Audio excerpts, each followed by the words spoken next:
রাজশাহী বিভাগে বাড়ি বাড়ি গিয়ে ভোটার তালিকা হালনাগাদের জন্য তথ্য সংগ্রহ শুরু হয়েছে।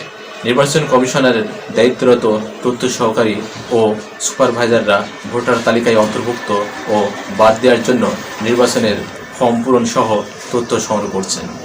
স্থানীয় নির্বাচনের ধারণা তালিকা অনুযায়ী হালনাগাদের পর নির্বাচন বিভাগের ৮ জেলায় ৬৯টি উপজেলায় প্রায় ৫% ভোটার বৃদ্ধি পেতে পারেন। রাজশাহী বিভাগে পাড়া মহল্লায় বাড়ি বাড়ি গিয়ে চলছে ভোটার তালিকা হালনাগাদের কার্যক্রম। ২০ জানুয়ারি থেকে এই কার্যক্রম শুরু হয়েছে, চলবে আগামী ৩ ফেব্রুয়ারি পর্যন্ত।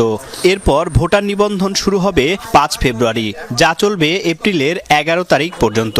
২০০৮ সালের ১ জানুয়ারি বা তার আগে জন্ম নেয়া নাগরিকরা ভোটার তালিকায় এখন অন্তর্ভুক্ত হতে পারবেন।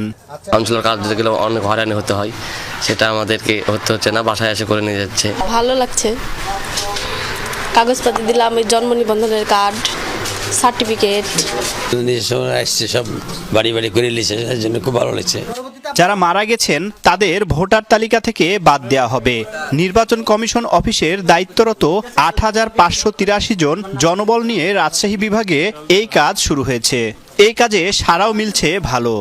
এখানে আমি এসে ভালো রেসপন্স পাচ্ছি এবং সবার আগ্রহটাও খুব ভালো। যারা নতুন ভোটার তার আগ্রহ হচ্ছে খুব বেশি, আর যারা মারা গেছে তাদেরও ফর্ম অনেকটাই আমার হয়ে গেছে কালকে একদিনে নেমে।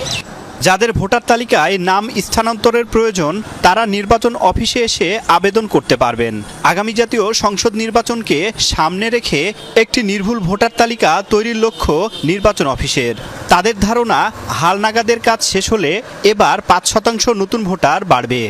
জাতীয় সংসদ নির্বাচন অবাধ, সুষ্ঠু, নিরপেক্ষ করার পূর্ব শর্তই হলো একটা নির্ভুল ভোটার তালিকা। এবার ব্যতিক্রম সকল পর্যায়ে কর্মকর্তারা ফিল্ডে এই কার্যক্রমটা দেখভাল করতেছে, আর এখন প্রযুক্তির জন্য আমাদের জিনিসটা আরও মনিটরিং ভালো হচ্ছে।